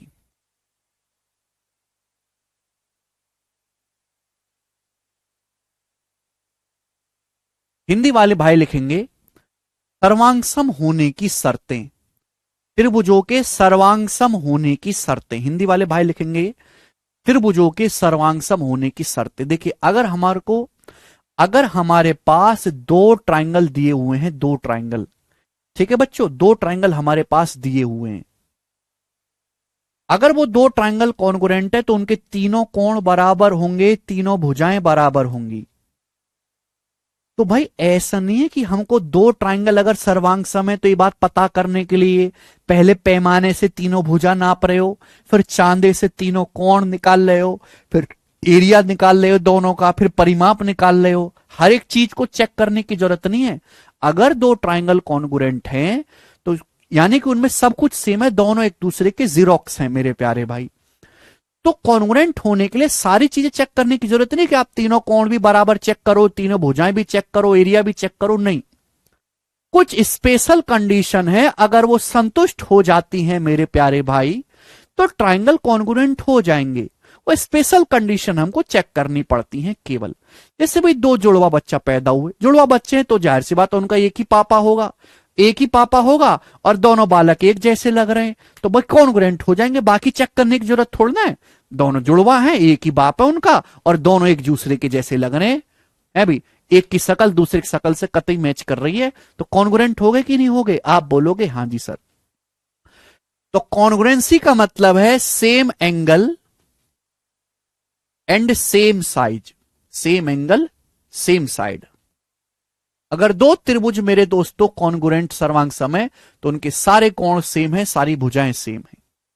ठीक है भाई। लेकिन आपको हर चीज चेक करने की जरूरत नहीं है कॉन्ग्रुएंसी दो त्रिभुजों को सर्वांगसम बताने के लिए, तो उसकी कुछ स्पेशल कंडीशन है, केवल आप वो चेक करोगे। सबसे पहला है एस एस एस। हिंदी में लिखेंगे इसको साइड साइड साइड। हिंदी में साइड साइड साइड ही लिखेंगे मेरे दोस्तों, एस एस एस, बचपन में पढ़ा होगा आपने, एस एस एस। भाई अगर दो त्रिभुज ए बी सी और डी ई एफ इस प्रकार से हैं कि इन दो त्रिभुजों की तीनों भुजाएं बराबर हैं, जैसे ये भुजा 5 है, ये 6 है, ये 7 है, यहां पर ये भुजा 5 है, ये 6 है, ये 7 है, बस तीनों भुजाएं बराबर दी हैं और कुछ नहीं दिया, तो आप ऑटोमेटिकली समझ जाओगे अगर तीनों भुजाएं बराबर हैं तो तीनों कोण भी सेम आएगा, ये दोनों ट्राइंगल एक दूसरे के कॉन्ग्रुएंट हो जाएंगे। तो अगर किन्हीं भी दो त्रिभुजों की तीनों भुजाएं बराबर हैं, तीनों भुजाएं सेम हैं, तो क्या हो जाते हैं? दोनों ट्रायंगल कॉन्ग्रुएंट सर्वांगसम हो जाएंगे। समझ में आया? बात क्लियर है? 9th क्लास का टॉपिक है पूरा का पूरा।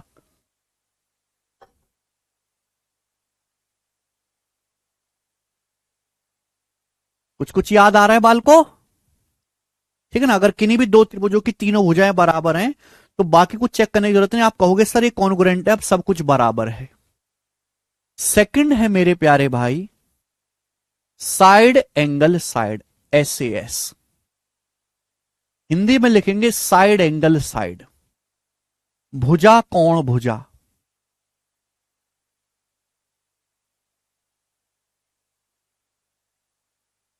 अगर आपके पास मेरे प्यारे भाई यहां पर दो त्रिभुज इस प्रकार से हैं, मैं बनाता हूं आपके सामने दो त्रिभुज।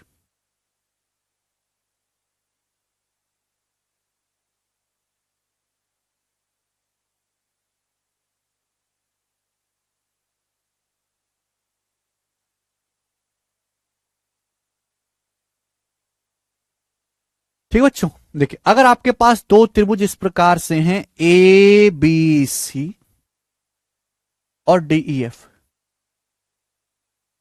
इन दो त्रिभुजों की दो साइड ही सेम है, दो साइड सेम है, दो साइड। भाई ये वाली साइड AB इसके बराबर है DE के, जहां मैं एक जैसे साइन लगाता हूं आप तुरंत समझ जाया करो बराबर हैं। AC किसके बराबर है? AC बराबर है DF के। कॉन्ग्रुएंट नहीं हुए, ये कॉन्ग्रुएंट नहीं हुए। अभी दो भुजाएं बराबर होने से ट्रायंगल कॉन्ग्रुएंट नहीं होते। क्यों नहीं होते भाई? हो सकता है 5 हो या 7 हो या 6 हो जाए, और ये 5 7 और ये मेरे दोस्त तो 8 हो जाए। कहां हो गए कॉन्ग्रुएंट? अलग अलग हो गए ये तो। भाई अगर किसी त्रिभुजों की दो भुजाएं बराबर हैं, दो भुजाएं, और उन दोनों भुजाओं के बीच का कोण, दोनों भुजाओं के बीच वाला ही कोण सेम होना चाहिए। दोनों भुजाओं के बीच वाला कोण अगर सेम है, बीच वाला, ये थीटा और ये थीटा मेरे प्यारे भाई, बीच वाला कोण सेम है, तो दोनों ट्रायंगल कॉन्ग्रुएंट यानी कि सर्वांगसम हो जाएंगे। दोनों त्रिभुज एक दूसरे के कॉन्ग्रुएंट सर्वांगसम हो जाएंगे। कि अगर ये दो साइड सेम है और उनके बीच वाला एंगल सेम है, तो आप कोसाइन रूल लगाना, कोसाइन रूल। कोसाइन रूल से तीसरी भुजा ऑटोमेटिक सेम निकल के आएगी कोसाइन रूल से। जब तीसरी भुजा भी सेम निकल के आ जाएगी तो दोनों ट्रायंगल क्या हो जाएंगे? सर्वांगसम हो जाएंगे। अगर किसी त्रिभुज में दो भुजाएं बराबर हैं और उनके बीच का कोण सेम है, बीच का कोण, बीच का कोण, तो वो दोनों ट्रायंगल सिमिलर हो गए। ऐसा नहीं है मेरे प्यार कॉन्ग्रुएंट हो, ऐसा नहीं कि आपने एक में बी इक्वल कर दिया और एक में डी, गलत हो जाएगी। अगर दो भुजाएं बराबर हैं तो उन दोनों भुजाओं के बीच का कोण ही सेम होना चाहिए, बीच का कोण। इसलिए यहां पे कोण बीच में लिखा है, साइडों के बीच में कोण लिखा है इसलिए।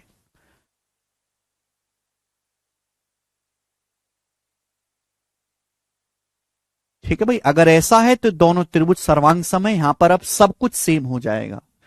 ठीक है बच्चों, आप बोलोगे हाँ जी सर। आगे है कोई?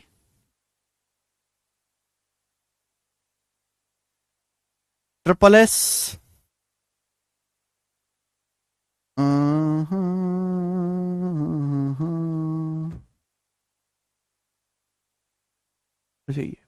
ASA, angle side angle,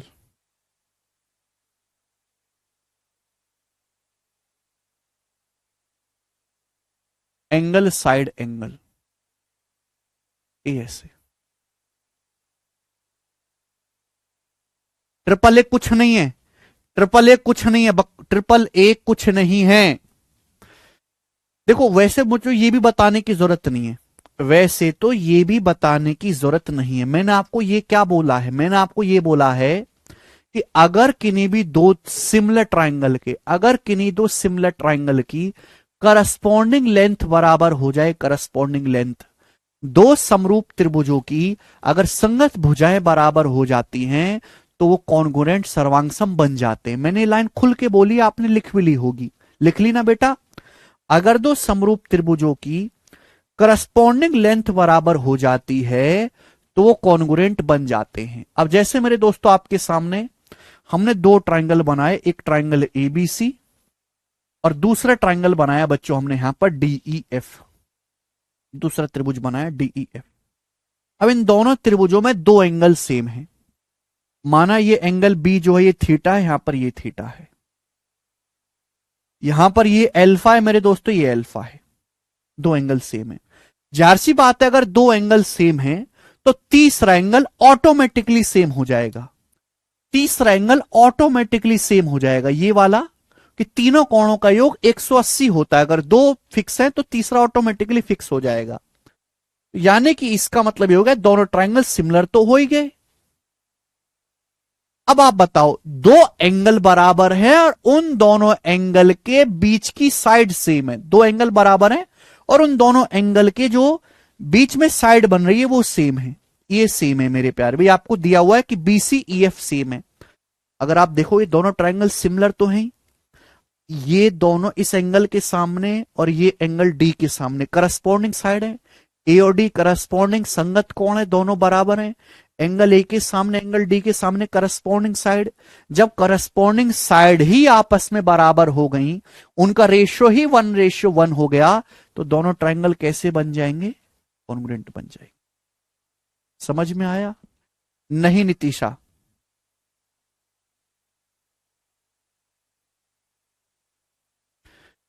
clear है? आप बोलोगे जी बिल्कुल सही, ठीक ना।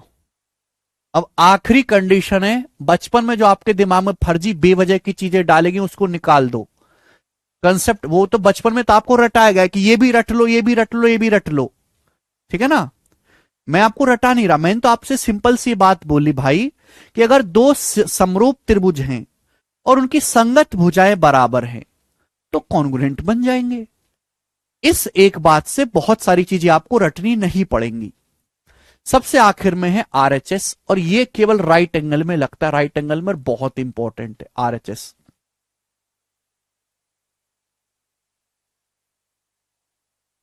राइट एंगल कितने बच्चों को याद है? राइट एंगल हाइपोटीनियस, हाइपोटीनियस मतलब कर्ण साइड। बताओ भी क्या है right angle hypotenuse side?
Hindi में यही बोलेंगे, right angle hypotenuse side, Hindi यही RHS। हिंदी इतनी भयानक है कि उसको कभी इस्तेमाल नहीं करोगे आप, no Hindi.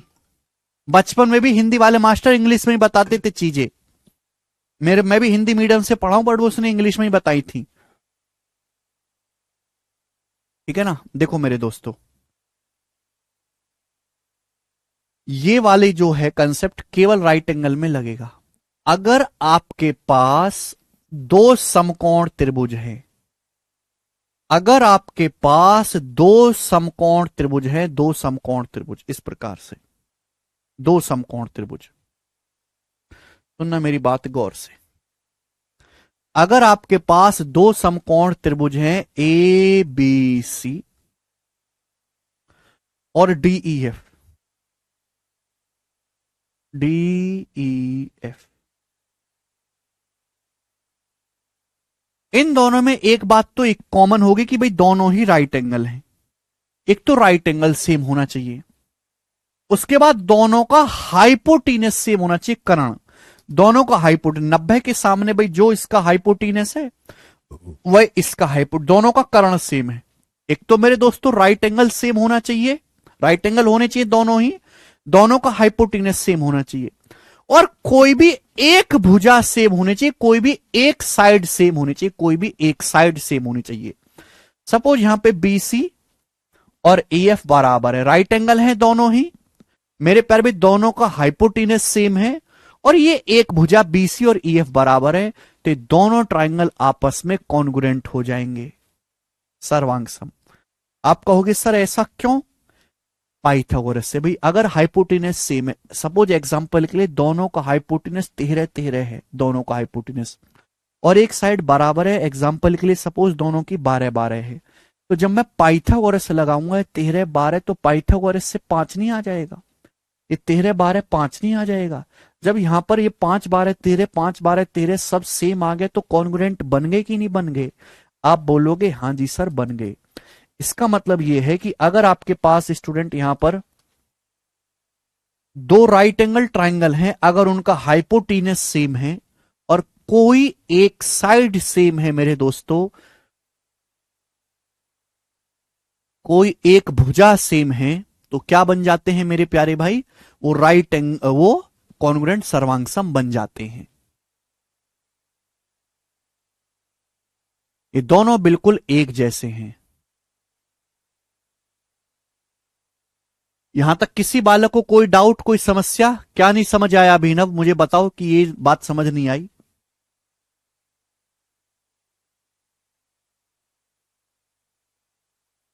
This is basic Suvajit, please teach sorry, I am from Bengal, it is facing difficulty lot, so please teach with basic. Suvajit यही बेसिक है, 9वीं क्लास में पढ़ाया जाता है, 9वीं क्लास में मास्टर इससे 4 गुना तेजी से पढ़ाते हैं 9th क्लास में, और यही बेसिक है और यही कॉन्ग्रुएंसी है, इससे नीचे कुछ नहीं होता। इससे स्लो मैं पढ़ाऊंगा तो कभी सिलेबस पूरा नहीं कर पाएंगे हम लोग, कभी भी सिलेबस पूरा नहीं कर पाएंगे 3 साल में भी। आप मुझे लिख के दे दो कि सर आप तो हमें 5 साल तक सिलेबस करवाते रहो, हमें कोई दिक्कत नहीं है, तो ठीक है। अपनी बुद्धि को तेज करो, मुझे स्लो करने की बजाय खुद को फास्ट करो, मुझे स्लो करने की बजाय खुद को फास्ट करो। फास्ट बंदे की नौकरी लगती है, स्लो आदमी की नहीं। अरे कोई नई चीज पढ़ा रहे हैं क्या? 9th क्लास के ही पढ़ा रहे हैं ना, 9वीं कक्षा में है कि नहीं सब कुछ? बताओ।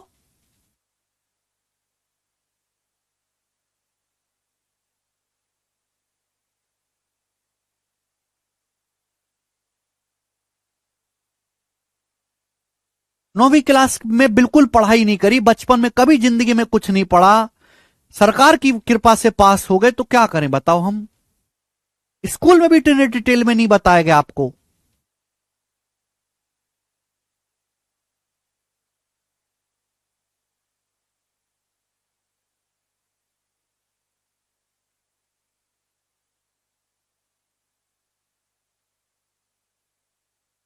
ठीक है भाई, दोनों जो ट्राइंगल हो जाएंगे क्या हो जाएंगे? एक दूसरे के कॉन्ग्रुएंट हो जाएंगे। देखो ऐसे भी हो सकता है मेरे प्यारे भाई, जैसे मैं आपके सामने यहां पर दो ट्राइंगल बना देता हूं, दो सामने दो ट्राइंगल बनाए, ये दोनों ही राइट एंगल हैं, ये दोनों ही राइट एंगल है मेरे प्यारे भी, राइट एंगल। ठीक है ना? भाई 24 है, ये 7 है, सॉरी 25 है, ये 25 है, ये 7 है। तो बताओ बच्चों, क्या ये दोनों ट्राइंगल कॉन्ग्रुएंट हैं? क्या ये दोनों त्रिभुज सर्वांगसम है? बताओ, क्या ये दोनों त्रिभुज सर्वांगसम हैं? बताएं जल्दी से।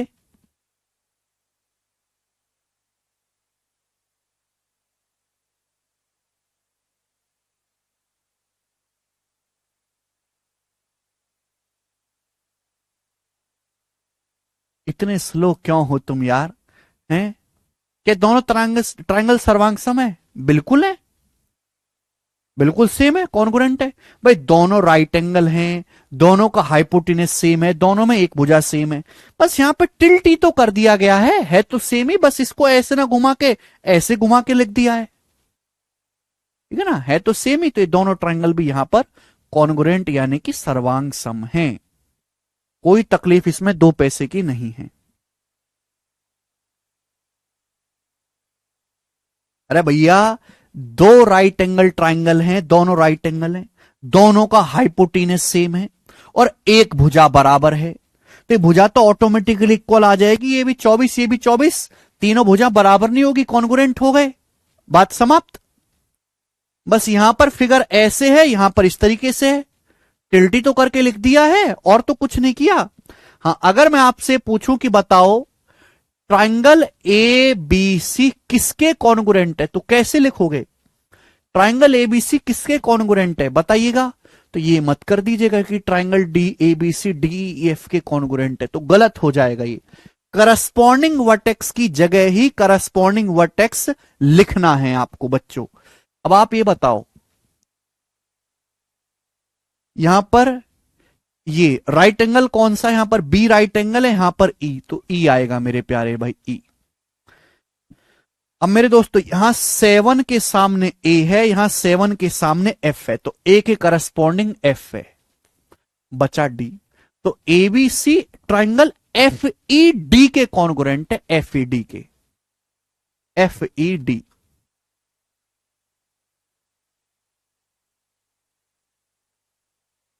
करस्पॉन्डिंग वर्टेक्स की जगह ही आपको करस्पॉन्डिंग वर्टेक्स लिखना है। एबीसी को सिमिलर डीईएफ के मत कर दीजिएगा, गलत हो जाएगा। भाई यहां पर राइट एंगल कौन सा है, बी, यहां पे ई, तो बी के करस्पॉन्डिंग आपका ई हो गया पहली बात तो। अब यहां करस्पॉन्डिंग साइड के सामने का एंगल, करस्पॉन्डिंग एंगल यहां 7, 7 के सामने क्या है ए, यहां 7 के सामने क्या है एफ, तो ए और एफ करस्पॉन्डिंग एंगल है, तो ए के करस्पॉन्डिंग एफ आएगा, ठीक है भाई, फिर बचा डी, एफ ई डी। ठीक है बच्चों, बस इतना सा कंसेप्ट है। इसमें बहुत हल्के हल्के सवाल, देखो मैंने कितनी बेसिक्स से आपको पढ़ाया। सबसे पहले मैंने आपको परिभाषा समझाई, फिर मैंने कॉन्ग्रुएंसी सिमिलरिटी में फर्क समझाया, फिर मैंने एक चित्र खींच के आपको एग्जाम्पल से समझाया मेरे दोस्तों। हर एक बात को लिखा भी है कि सिमिलरिटी का, कॉन्ग्रुएंसी का साइन क्या है, कॉन्ग्रुएंसी होती क्या है, फिर मैंने आपको उसकी डिटेल में एग्जाम्पल के साथ एक एक शर्तें बताई हैं। 9वीं क्लास में तो टीचर रटवा देते हैं कि ये रट लो भैया, मैंने कारण भी समझाया कि ऐसा क्यों होता है, ठीक है। चलिए बच्चों, अब हम इस पर बेस सवाल करेंगे। सवाल नंबर है बच्चों आपके सामने यहां पर 1, करके बताओ हमें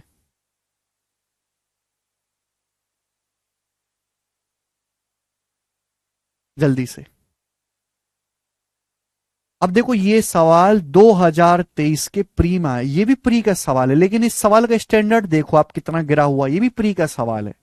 दो त्रिभुज एक्स वाई जेड और यू वी डब्ल्यू कॉन्ग्रुएंट है। ट्राइंगल एक्स वाई जेड का एरिया 58 है, तो ट्राइंगल यू वी डब्ल्यू का एरिया क्या होगा? भाई साहब, अगर दो ट्राइंगल कॉन्ग्रुएंट है तो सब कुछ बराबर होगा। अगर एक ट्राइंगल का एरिया एक्स वाई जेड का 58 है, तो यू वी डब्ल्यू का एरिया भी 58 ही होगा। ये प्री का सवाल है बच्चों, तो मैं सवाल आसान भी करवाता हूं, बहुत आसान क्वेश्चन भी होते हैं, लेकिन बैच प्री प्लस मेंस तो बालकों का बेवकूफ नहीं बनाता कि लिखा है प्री प्लस मेंस और प्री का भी नहीं पढ़ाया ठीक से और खत्म कर दी।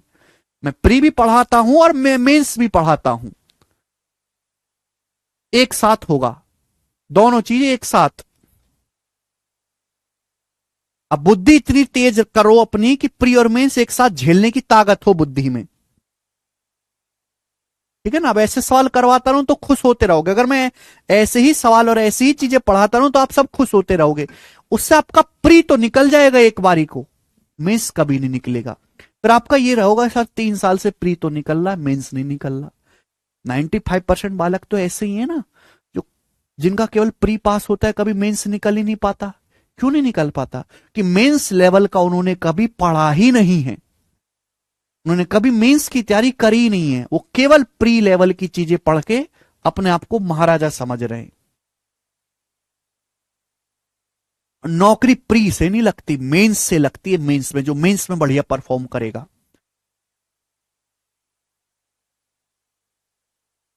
प्री तो क्वालिफाइंग हो चुका है अब। ये बताइएगा मेरे प्यारे भी, बताओ। घुमा देना पंकज। ए बी बराबर क्यू आर, बी सी बराबर पी आर, सी ए बराबर पी क्यू है, तो बिल्कुल बेसिक सवाल है प्री लेवल के। अब यहां पे पूछा है कि अगर ऐसा है तो बताओ क्या होगा मेरे दोस्त, अब सुनिएगा। यानी कि मुझे पता चलेगा दो त्रिभुज हैं ए बी सी और P Q R. A B Q R के बराबर है, बी सी पी आर की, सी ए पी क्यू, तीनों साइड बराबर हैं। अब तीनों साइड बराबर हैं तो ये दोनों ट्रायंगल कॉन्ग्रुएंट हो गए। अब मुझे करस्पॉन्डिंग साइड की जगह ही करस्पॉन्डिंग साइड लिखी हुई होनी चाहिए। अब ए बी के करस्पॉन्डिंग साइड है क्यू आर, मैं ऑप्शन से चेक करूंगा, मैं चित्र नहीं बनाने बैठूंगा यहां पर। भाई यहां ए बी है, ए बी के करस्पॉन्डिंग क्या क्यू आर आ रहा है? नहीं, यहां तो पी आर आ रहा है, ये गलत है बात। यहां ए बी है मेरे दोस्तों, तो ए बी के करस्पॉन्डिंग भुजा क्यू आर आनी चाहिए। भाई यहां तो पी क्यू आ रहा है, ये भी गलत है भाई। भाई यहां लिखा ए बी, ए बी के करस्पॉन्डिंग क्यू आर आ रहा है, हाँ जी यहां आ रहा है, ये ठीक है। यहां लिखा है ए बी या बी ए की बात है, और यहां लिखा है आरपी नहीं आना चाहिए, क्यू आर आना चाहिए, ये भी गलत है।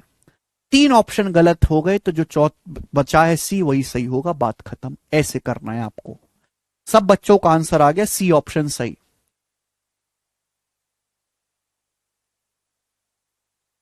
कर पाओगे ना स्टूडेंट्स? इतना आसान सा सवाल था। आगे चलेंगे।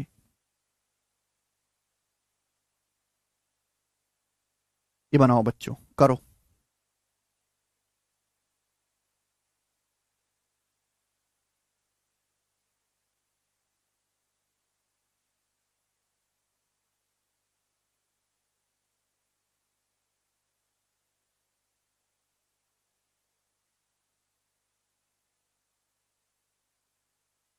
त्रिभुज ए बी सी और त्रिभुज डीईएफ दो अलग अलग त्रिभुज हैं। एंगल ए 55 डिग्री का है, ए बी डी ई के बराबर है, ए सी डी एफ के बराबर है, ई 85 डिग्री है, एफ 40 डिग्री है। कौन से गुण से ये त्रिभुज का साइन है, कौन से गुण से त्रिभुज ए बी सी और त्रिभुज डीईएफ सर्वांग सम होंगे? आपको दो साइड तो बराबर दिया है, गारंटी से बीच का एंगल सेम होगा, साइड एंगल साइड की प्रॉपर्टी से कॉन्ग्रुएंट होंगे, पहला ऑप्शन। समझदार बालक है वो ऐसे ही कर लेंगे। देखिए दो त्रिभुज हैं, चित्र भी बनाने की जरूरत नहीं है, एबीसी और डीएफ। साइड ए बी बराबर है डीई के, दिया हुआ है सवाल में। एसी बराबर है डीएफ के, एसी किसके बराबर है? डीएफ के। अब यहां एंगल ए 55 डिग्री है, ई 85 है, एफ 40 है, तो एंगल डी क्या होगा मेरे दोस्तों, बताओ एंगल डी क्या होगा? तीनों कोणों का योगफल 180 होता है ना। अगर 85 प्लस 40 125 डिग्री हो गया, तो डी बचा 55 डिग्री का, 55 डिग्री बचा कि नहीं? 180 माइनस 125 55। तो भाई एंगल ए 55 डिग्री का है, एंगल डी 55 डिग्री का है, बराबर हो गया। वैसे भी ए बी और ए सी में ए कॉमन है, दो भुजाएं बराबर हैं, ए बी और ए सी, कॉमन क्या है? A angle. डीई और डीएफ बराबर है, डीई और डीएफ में क्या कॉमन है? डीई और डीएफ में कॉमन है डी एंगल। तो एंगल ए और एंगल डी भी अगर आपस में दोनों बराबर हो गए, तो साइड एंगल साइड, दो साइड बराबर हैं, दो साइड बराबर, उनके बीच का कोण बराबर है, दो साइड बराबर है, उनके बीच का कोण बराबर है। तो बताओ हो गया कि नहीं कॉन्ग्रुएंट? चित्र नहीं बनाना है, चित्र बनाओगे तो और ज्यादा क्लियर चीजें दिखाई देंगी, लेकिन वो चित्र बनाने की आदत आपको इतना स्लो और इतना धीरे बना रही है कि आप कभी पूरा पेपर अटेम्प्ट ही नहीं कर पाओगे। सीधा दिमाग में सोचना है, दो साइड बराबर है, उनके बीच का एंगल सेम आ रहा है ए और डी, तो सर्वांग सम हो गए, बात खत्म।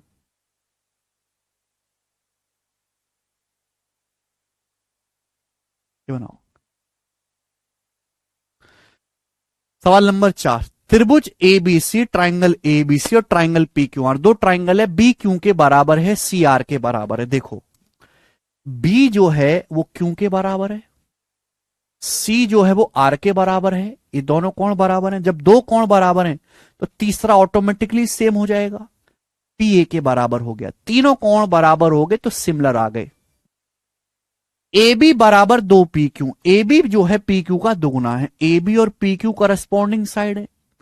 अब करस्पॉन्डिंग साइड का जो रेशियो है वो 2 है, ए बी जो वो PQ का दुगुना है। तो ये दोनों ट्राइंगल देखो प्यारे भाई, अगर इन दोनों ट्राइंगल के तीनों एंगल सेम है तो सिमिलर तो हो गए, बट कॉन्ग्रुएंट। अब लेकिन देखो दोनों ट्राइंगल सिमिलर तो हैं क्योंकि तीनों एंगल बराबर हो गए, दो एंगल बराबर दिए हैं, तीसरा ऑटोमेटिकली बराबर हो गए, तो सिमिलर तो हो ही गए। क्या ये कॉन्ग्रुएंट भी बने? नहीं बन पाए। कॉन्ग्रुएंट इसलिए नहीं है क्योंकि यहां पे ए बी और पी क्यू करस्पॉन्डिंग साइड बराबर नहीं है आपस में, ए बी जो है पी क्यू का दुगना है। तो ये ट्राइंगल कॉन्ग्रुएंट और सिमिलर नहीं है। भाई सिमिलर तो हैं, ये वाला ऑप्शन करेक्ट होगा कि ट्राइंगल हमारे सिमिलर तो हैं बट कॉन्ग्रुएंट नहीं है। सी ऑप्शन करेक्ट बनेगा। सिमिलर तो हैं बट यहां पे करस्पॉन्डिंग साइड अलग अलग है, बराबर नहीं है, तो कॉन्ग्रुएंट नहीं है ये।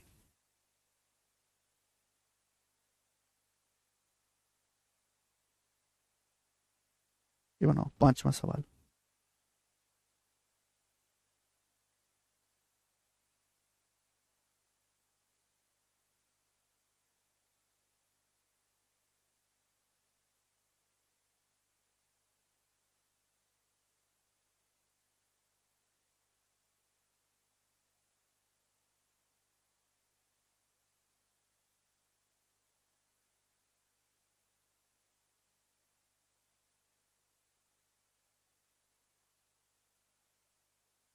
दिए गए चित्र में सही विकल्प चुनिए। कौन सा विकल्प सही है चित्र में?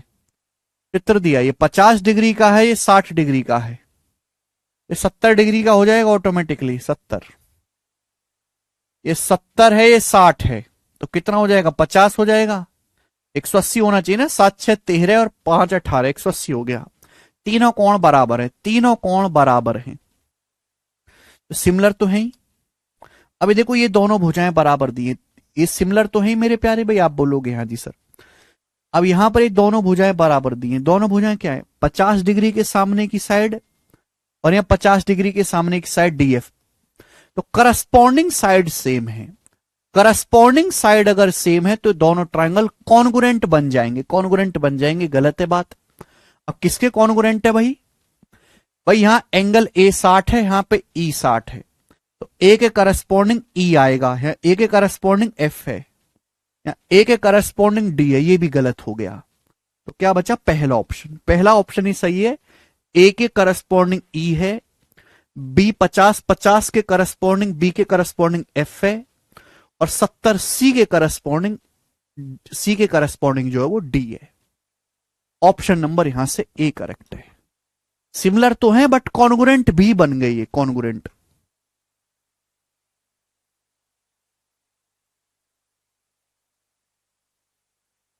कुछ लोगों के मन में डाउट होगा कि सर ये भी तो सही है, triangle ABC similar to E F D, ये भी तो सही है, सिमिलर तो है ही।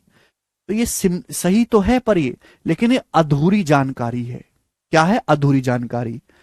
ए B C E F D के सिमिलर है, सिमिलर का मतलब तीनों एंगल सेम है। पूरी जानकारी क्या है? तीनों एंगल सेम है और तीनों भुजाएं भी बराबर है, तो ये पूरी जानकारी है, इसलिए ज्यादा सही ऑप्शन ये वाला है। सही तो ये भी है बट ये अधूरी जानकारी है, पूरी जानकारी इस ऑप्शन में है। ठीक है, मुझे लगता है समझ में आया। आज की कहानी इतना ही, बाकी कल बाय।